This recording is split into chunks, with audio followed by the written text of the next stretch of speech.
Kisah inspiratif semut dan lalat. Beberapa ekor lalat nampak terbang berpesta di atas sebuah tong sampah di depan sebuah rumah. Suatu ketika, anak pemilik rumah keluar dan tidak menutup kembali pintu rumah. Kemudian nampak seekor lalat bergegas terbang memasuki rumah itu. Si lalat langsung menuju sebuah meja makan yang penuh dengan makanan lezat. "Saya bosan dengan sampah-sampah itu, ini saatnya menikmati makanan segar," katanya. Setelah kenyang, si lalat bergegas ingin keluar dan terbang menuju pintu saat dia masuk. Namun ternyata pintu kaca itu telah tertutup rapat. Si lalat hinggap sesaat di kaca pintu memandangi kawan-kawan yang melambai-lambaikan tangannya seolah meminta agar dia bergabung kembali dengan mereka.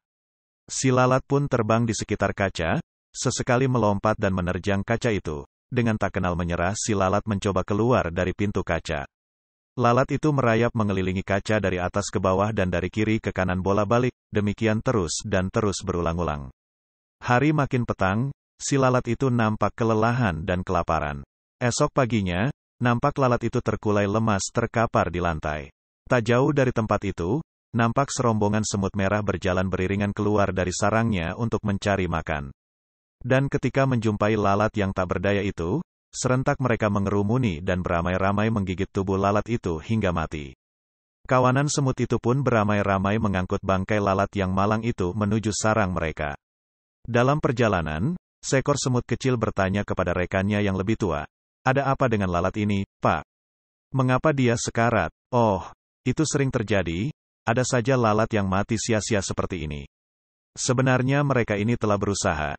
Dia sungguh-sungguh telah berjuang keras berusaha keluar dari pintu kaca itu. Namun ketika tak juga menemukan jalan keluar, dia frustasi dan kelelahan hingga akhirnya jatuh sekarat dan menjadi menu makan malam kita." Semut kecil itu nampak manggut-manggut, namun masih penasaran dan bertanya lagi, "Aku masih tidak mengerti, bukannya lalat itu sudah berusaha keras?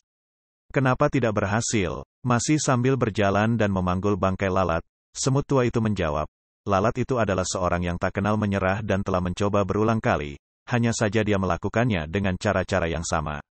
Semut tua itu memerintahkan rekan-rekannya berhenti sejenak seraya melanjutkan perkataannya, namun kali ini dengan mimik dan nada lebih serius. "Ingat anak muda, jika kamu melakukan sesuatu dengan cara yang sama tapi mengharapkan hasil yang berbeda, maka nasib kamu akan seperti lalat ini. Para pemenang tidak melakukan hal-hal yang berbeda, mereka hanya melakukannya dengan cara yang berbeda."